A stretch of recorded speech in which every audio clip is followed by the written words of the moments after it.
perception of many people.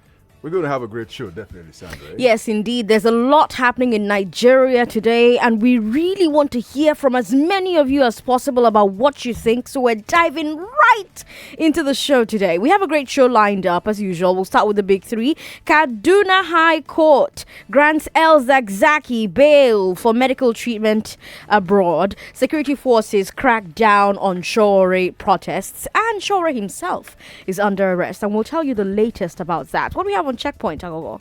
Yeah, on Checkpoint, we are doing our community police and policing, which is new initiative by, well, not necessarily new, but a number of constables, thousands of them, together with the ones from the NPower. All of that we're going to put together and see if we can paint a picture of what community police will look like when it eventually comes into force from the federal point of view. And on the big hard fact today. Yeah, big hard fact. We're looking at the protest. Follow up on this.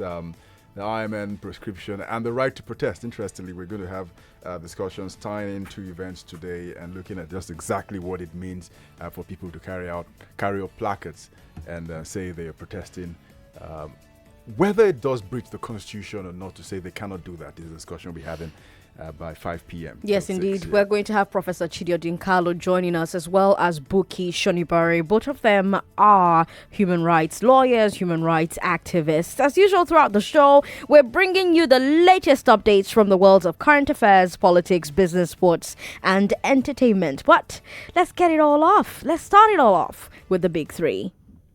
This is the Big Three. The Big Three. On Hard Facts. On 99.3 Nigeria Info. You know what to expect on the big three. Stories that everyone is talking about right now. Ezekwesili is granted bail again. Will he get it this time? When is a protest not protected by law? Let's find out when we get into our second story. And do you agree with Shore's arrest? Let's get into these stories. The Kaduna High Court has granted bail to IMN leader Sheikh Ibrahim Ezekwesili. The bail is to enable Ezekwesili go abroad for medical treatment. Ezekwesili's lawyers and supporters have long lamented his very poor health while in detention. Ezekwesili had previously been granted bail in 2016, as well as a monetary compensation from the federal government for his detention. However, the federal executive at the time claimed Ezekwesili was still being held for his own protection. How many times, Aghogho, will he be granted bail? Well, to our understanding, this is the only other case that he hasn't been granted bail for. So the sort of reactions I've been getting, yesterday there was so much attention in Kaduna over what will happen if he wasn't granted bail. But say for the peace lovers and the pacifists, this ruling couldn't have come at a better time. I've been seeing reactions from the movement. They put out a statement saying that this is not only a vindication that leaves all doors open to favorable outcomes, but it is a victory for dogged determination, patience, and perseverance in the face of extreme persecution. It's a victory for truth and justice against tyranny and impunity. This statement by Abdurrahman Abubakar, who is the chairman for his Ezekwesili campaign committee. So, Kaduna, in my conversations I've been gleaning around offline, online, nothing spectacular has happened. So let's say that the ball is thrown now to the federal government to see what will happen. But from all the conversations I've been getting, reactions from the IMN has suggested that they're only waiting for the travel arrangement plans to be completed before he's off to India for treatment. As I said in the news, the courts have given Ezekwesili bail before, but the security agencies simply did not release him. At the time, they said that they were holding him for his own protection. Protection from what or who? We were not told when we asked. And when I say we, I mean the media. But a few weeks ago, when the presidency was asked about Ezekwesili's bail, one of the president's spokespeople said there is no attorney general on seat right now, so that matter cannot be addressed. And very interestingly, Aghogho, when the former Attorney General Ibrahim Malami was asked by the Senate during the ministerial confirmation about the refusal to obey court orders, he said, quote, "When an individual interest conflicts with public interest, the public interest will naturally prevail. End of quote. Now, Malami did not approach the courts to decide if El-Zakzaki's earlier right to bail conflicted with the public interest. He decided it on his own. So the question is, what happens if tomorrow the federal executive decides that even this new bail order conflicts with public interest? Will they decide to continue holding El-Zakzaki in spite of bail, Aghogho? Yeah, well, I don't know about that. I mean, if I knew, I'd be in the law court. But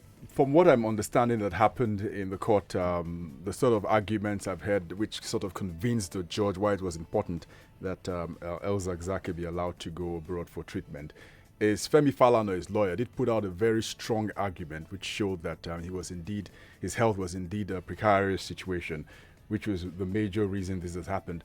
And a lot of people have said, I mean, it will be the worst thing to happen if anything happened to El-Zakzaki within the custody of the government while the bill was going on, which is sort of suggesting this will happen. And another thing I've also had questions about was whether the protest, which had been suspended, will end finally now if Zakzaki is allowed to go on bail, or will it continue if they still hold on to him, where that happens. And another thing I'm hearing now is that they will appeal. The Kaduna state government say they will appeal this judgment. But from precedent, even if you do appeal, still doesn't stop the bill from going into effect. Usually it is after the bill has happened and the hearing has happened, then any other thing can happen afterwards. But they will have to obey this order. To begin with, lawyers have suggested. We covered last week that the Iranian government summoned the Nigerian ambassador in Tehran. A few weeks ago, we talked about it right here on Hard Facts.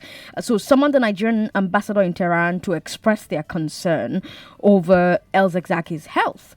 And a few days later, the Iranian government officially asked Nigeria to release El-Zakzaki to come to Iran for medical attention. Now we get this court order. So there are some observers who are even suggesting that there may have been some quiet discussion between Tehran and Abuja over this issue. Remember the statement from IMN that they are suspending protests while their allies at home and abroad mediate the process. But let's bring this conversation over to you who's listening in your car or at home or in the office.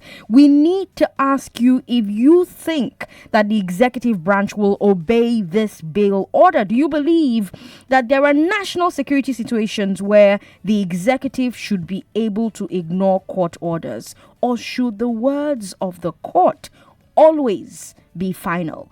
01277 0993, 01277 1993, 01277 2993, and 01277 3993. We're streaming this conversation on Facebook, by the way. If you haven't seen our new studio, today is a very good day to check it out.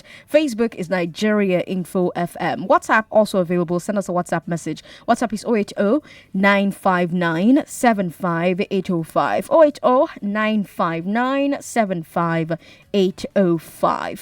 Hello to you, sir. Hello. Yes, welcome to the show. Oh, that's quite unfortunate. Call us back if you can. Hello? Hello? Hello, good afternoon. Yes, good afternoon, sir. What's your name? Austin calling from Becky. Austin, good to have you on the show. Oh, good afternoon. Hi, good afternoon, Austin. Please go ahead. How was your weekend? Super. How was yours? Thank God. Thank God. It was fantastic. I think the federal government has no other option than to obey the court order. Because that was one of the Mr. President, the oath he took during his swearing in. So they shouldn't go about deceiving people. The court has ruled that in favor of El-Zakzaki that he should be allowed for medical trip in India or in India to be precise. So if Mr. President is he should honor that particular court order. And last week I heard that the federal government was telling him that he cannot be taken to abroad for medical treatment, that he should be treated here in Nigeria. Why can't they also treat Mr. President here in Nigeria? If you should be treated, everybody should be treated equally, whether be you who, no matter how highly placed. So, Mr. President, the federal government, led by President Mohamed Buhari, should obey the court order. They have nothing to go and tell Nigerians about that. Even though let them go to the highest court, the Supreme Court. The court has ruled. That is my contribution. Thank you. Austin, thanks for calling and sharing your thoughts. Let's move on to our second story. There have been protests in various towns and cities in the nation today as part of a so-called Revolution Now movement. The protests were called for by Sahara Reporters publisher and AAC presidential candidate Omoyele Sowore. Sowore has since been arrested on suspicion of treason for statements made during the call. Now, according to Sahara Reporters, protesters in Abeokuta, Ogun State were arrested by police while security agents allegedly shot at protesters in Surulere to disperse them. But those are reports that we saw online. Tunde Pratt was on the scene, and Tunde Pratt said he did not see any protesters shot at. What was fired was tear gas, and he saw a few people arrested right here in Lagos. A season of protests, Aghogho, huh? Yeah, a season of protest. I mean, this one has turned out to be a climax rather than, well, it could have been an anticlimax because going by what people had thought, say for the Two-Faced DBS protest that never happened, say on the pages of social media, this one had garnered a lot of support online, and then just when people thought Monday was going to happen, we had Omoyele Sowore, who was picked up at night. The video is now out. And then what has happened after has been a flurry of no information and denials about exactly what had happened. And then I remember they did put out the statement. That's the Revolution is Now movement, saying that they're going to go ahead with the protest, even though he had been kept in custody. And they did go out. The way I've seen and I've heard people complain about how the government has gone with the security agencies in this manner to clamp down on the few people who turned up at National Stadium. I hear some people at Adeniyi Jones in Ikeja, where because Lagos is the only place I know that this has happened. Successfully. Left a lot to be desired. Yeah, at least they did show up in other places. They couldn't find anyone there. Is how were they able to assess this protest in a way to imagine that you will send tens of, in some places, hundreds of policemen against you have a situation where you have more media coverage than the protesters even. Leaves a lot to think about.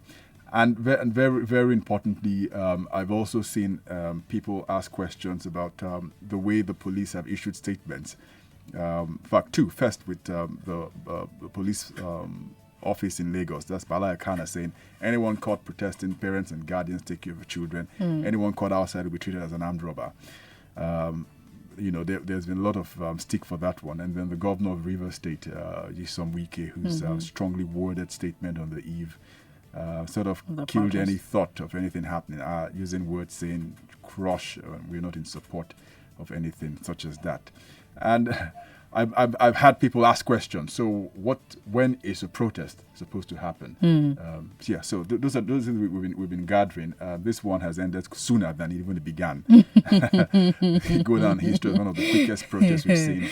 Well, never say never. Maybe it's still going to go on. I've been watching videos of the protests online, and there's a video of a police officer saying that the protests are illegal because the protesters did not get permission from the police. Now, that's a conversation we've been having since morning. If you listen to the coverage that Wemi Moore and Sheriff took point on, you heard them talk to different stakeholders, and all of these people, even on the news today at 3, keep reiterating that you do not need the permission of the police to go to carry out a protest. We talked about this last week on the program. The Supreme Court has ruled that police permission for a protest is not needed, and as long as protesters do not break any laws, they are covered by the rights of freedom of assembly, freedom of association, and freedom of speech. So I'm really curious about whether or not the police are taught these laws clearly.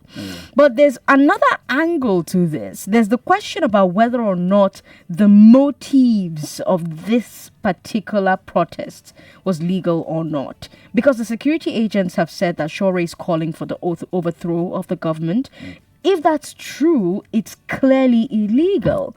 And now, if these protests are as a result of Shore's call, the argument is they are also automatically illegal. So a lot of this comes down to the question of whether or not Shore's call is indeed treasonous or not. But that's a question for our third story. When we get there, we're going to get into that story proper. Yes. So a lot of videos have been put out of Omoyele Shore. In fact, I'm speaking with one of his interestingly, I'm supposed to be having an Afang summit with Omoyele Shore with some more people. Afang the soup? Yeah, Afang. There's a summit called the Afang Summit. Happens, they bring in some prominent people. What does Afang mean? Is it a soup? Yeah, so Afang is soup now. So the Afang is the soup summit. Yeah, Afang Summit. You talk about soup? It's a soup summit. It's a concept. Okay. So very notable people come for this summit, and then they're thrown questions. And so, interestingly, the convener of this summit, this Afang Summit, they actually eat Afang in the fantastic! summit. I was going to ask if they at least serve Afang soup. That's the idea. So eat Afang and talk politics and social issues. And in a very light-hearted. Interesting. Yeah, you should try be.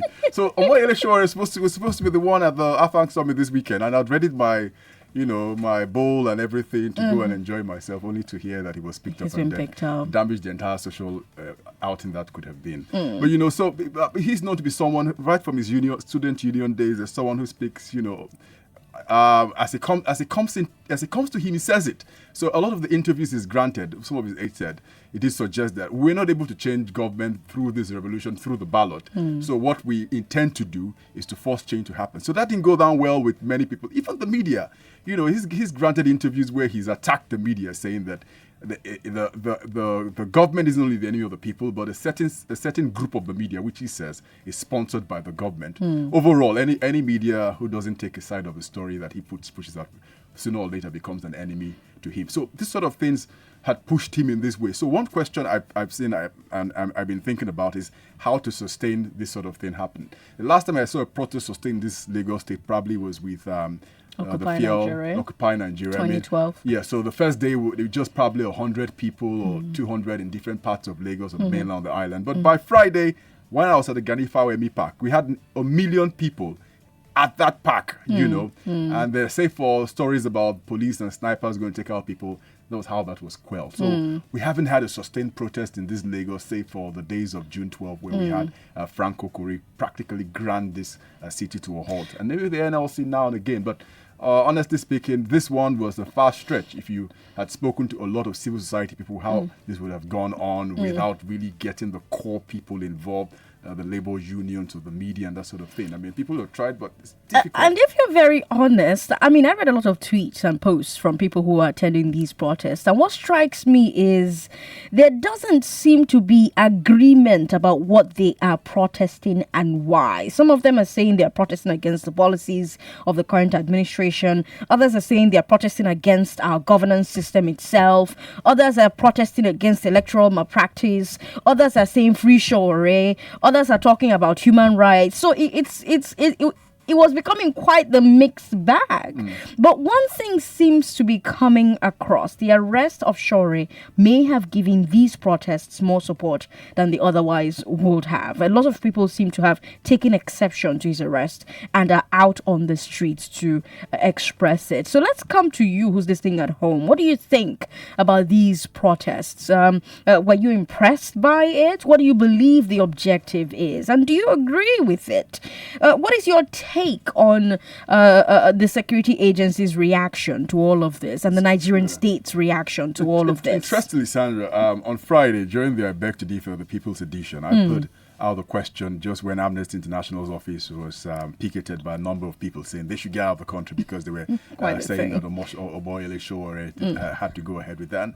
A number of callers, interestingly, also bought this was what many of the callers said. They did not want Amnesty International to go, but also did not support the protest. Interestingly. So, so on the one hand, you had a split. They didn't understand what the protest was about. So they said, we want amnesty here, or some others said, we don't want amnesty. But most of them were tied to this thread, saying that we don't support this So I wonder if their Let's questions see what- will change today. Huh? Do you agree with the objectives of this protest?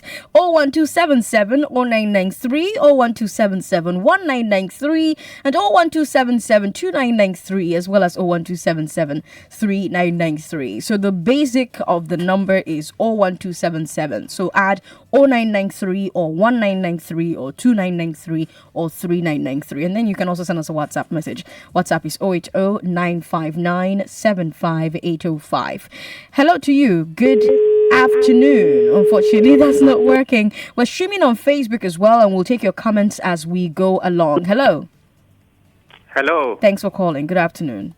Yeah, good afternoon. Yes. What's your name? My name is Green. Your name is Green? Yeah, Green. All right, Green. Go ahead. I'm calling from Lagos. Go ahead, Green. I'm really enjoying your program. Thank you. Thanks. I've been following up all the happenings today. I'm so excited that the court in Kaduna have finally granted the Aghogho bill again. So I'm waiting to see the reaction of the government. Though I've already known that in their own body language, they don't want him to go. So I'm waiting to see that maybe by tomorrow or this video for this and his team. I really support this action because this government, they are really taking us for granted. All what they are trying to do, they are trying to push anybody that speaks against them. So they try to push you to the corner, rope you with whatsoever they can so that you won't be able to talk. So arresting him will not stop the group from protesting. I think the police too doesn't have the right to come out to tell people not to protest. In a country where democracy reigns, you can't tell the people not to protest. So they are very, very wrong. And in days to come, I'm sure that this protest will get up more than this because so many people, prominent people, are coming out again. And I'm so sure that by tomorrow or next, so many things will take place. Okay. Thank you. Thank you for calling and sharing your thoughts. Atanda Kayode Samuel on Facebook says, when people fear the government, there is bound to be tyranny. But when government fears the people, there's bound to be rule of law. Vera says this country is a mess. Atanda Samuel says, Atanda is messaging us from Ikotun here in Lagos. More comments on Facebook coming in. We'll take them as soon as we can. Samuel is in Badagry and he wants to talk about the court verdict. Samuel, talk to us. Go ahead.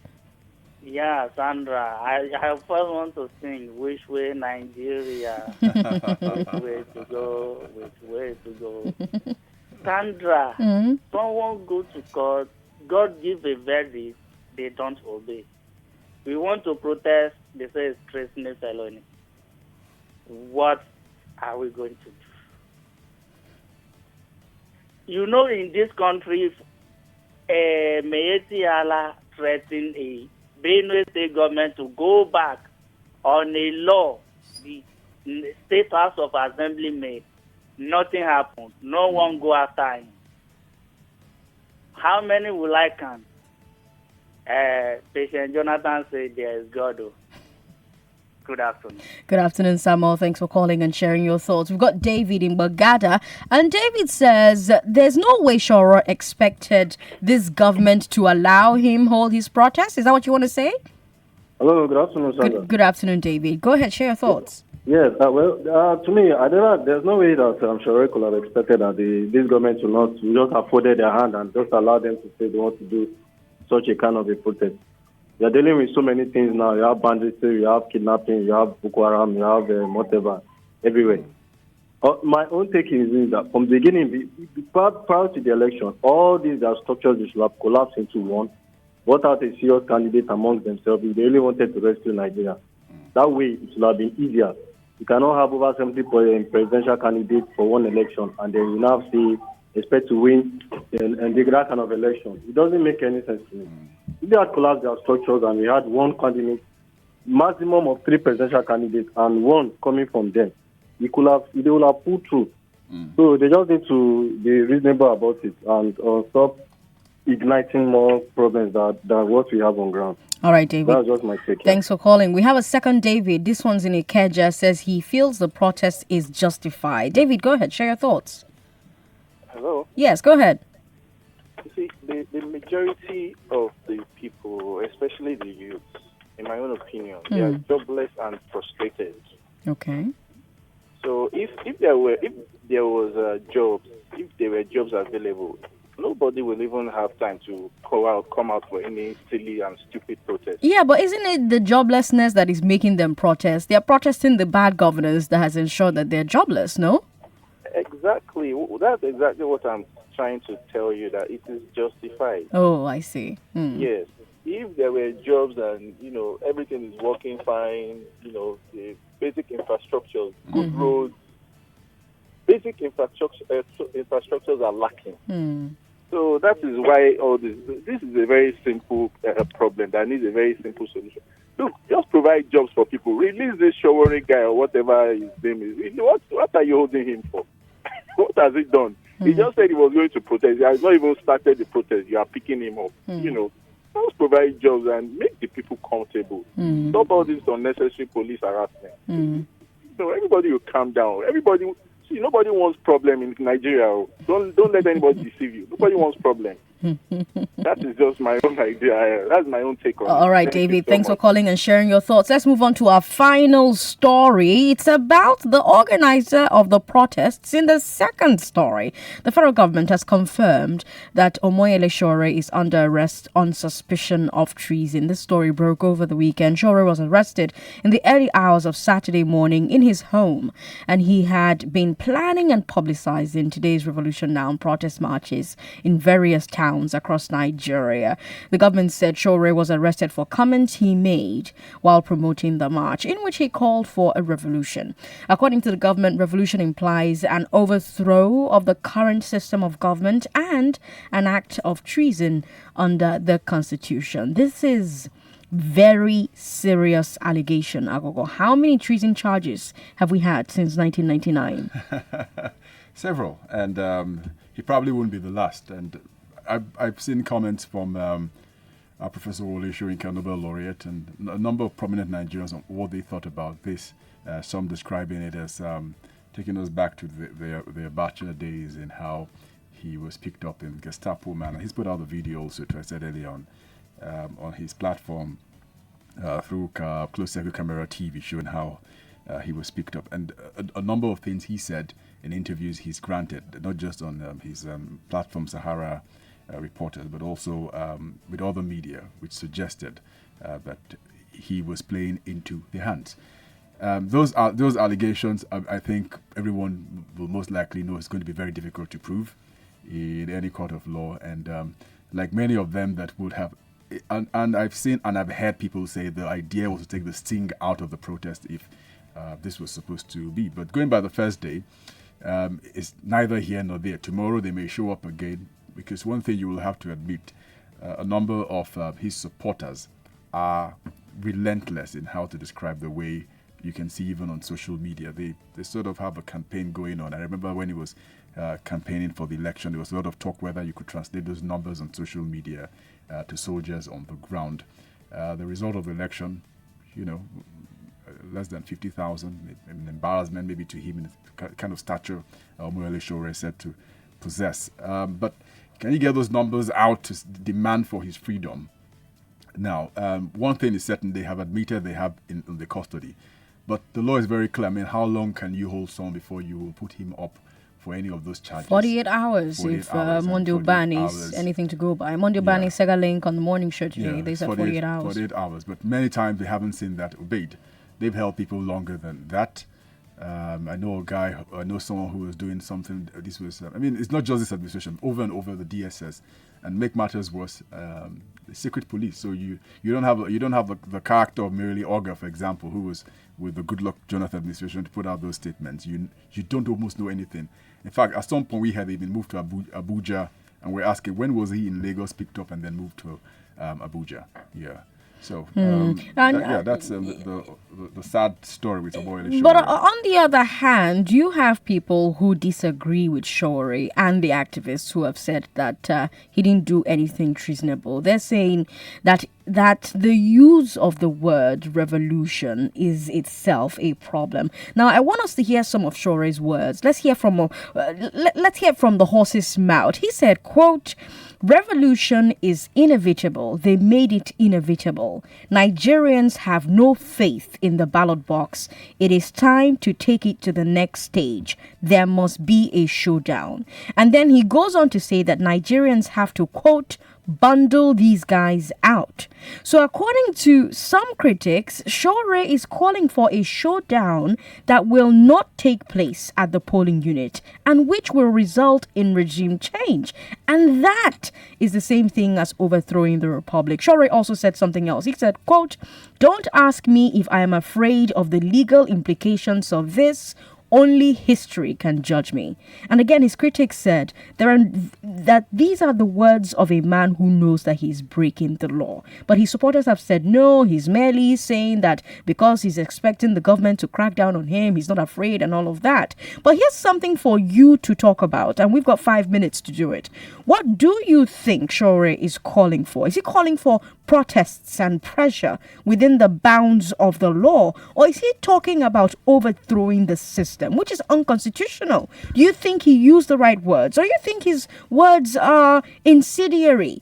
01277 0993, 01277 1993, 01277 2993, and 01277 3993. We've got Joseph, who is in Lekki Phase 1. Hello, Joseph. Thank you so much for calling into the show.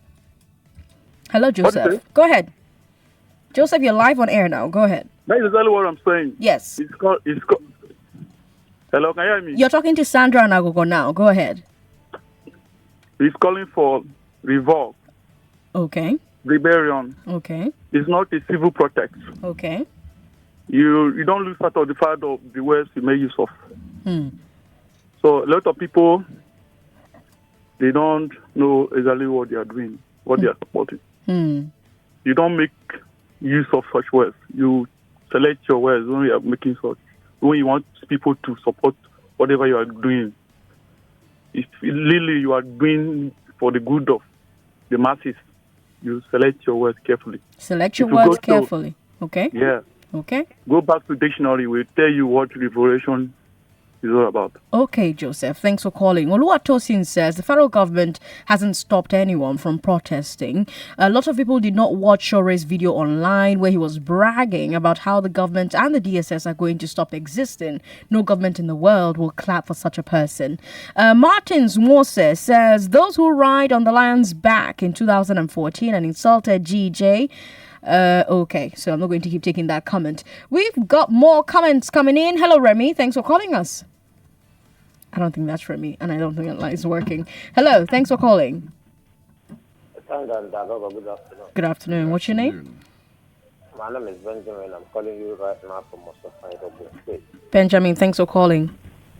Yeah, those words you read out, are they truly the words of Shore? Because perhaps somebody will come out tomorrow and say fake news and that. Those were they are truly the words of Shore. Shore is later so very much. And he knows the meanings of words. Put differently, Shore is not a dog. So if he did use such words, I think the appropriate thing to do is to put him in check. And that is exactly what the federal government has done. Thank you. All right. Thanks for calling and sharing your thoughts. But does putting him in check mean arresting him? David says Shore is calling for a showdown. David, tell us what you mean. Yeah. Good afternoon. Good afternoon. This is Sandra. Go ahead. Okay. Whatever word Shore is using, I really support him. Okay. I really support him. And it is now that we need to take the bull by the horn. Because this government, we need to change this government. I'm telling you. Yeah, but should we change it illegally or constitutionally? It is whether constitutional or whatever. Nigeria, we need to move Nigeria forward. Yeah, but the constitutional thing to do is to wait 4 years and have a proper election, no? When it's election, what will they do? they will rig the election as they normally do now. Can they rig the election if you don't let them rig the election? Say what? Can they rig the election if you don't let them rig the election? Even the last one, nobody wants the election to be rigged. But they rigged it now. Everybody knows that they rigged it.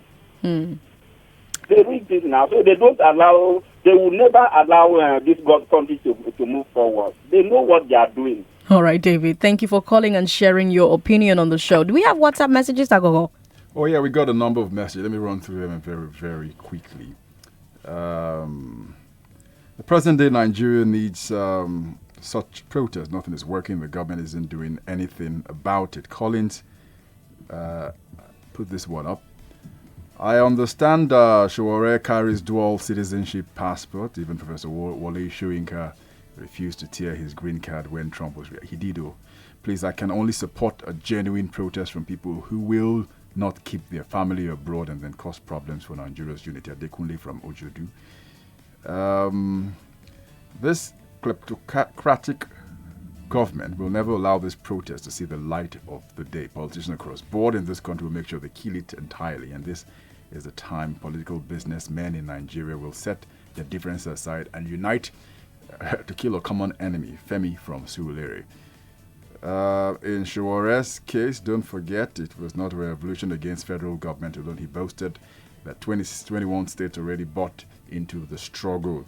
There wouldn't be DSS again. Is that the same as the protest? It goes on and on. But we can take more of these messages later on. This one, Toyosi from Bode Thomas. But thank you all of you bringing in the messages on WhatsApp. Yeah. And on Facebook as well. Maxwell Wachiku, who says that Sowore is calling for a massive protest that will force the government to either do things the right way or resign and leave the stage for serious people to get things right. Coming up is Checkpoint. Aghogho is taking point on that. What are we doing again? Let's go community police right after this. Hard facts will be right back.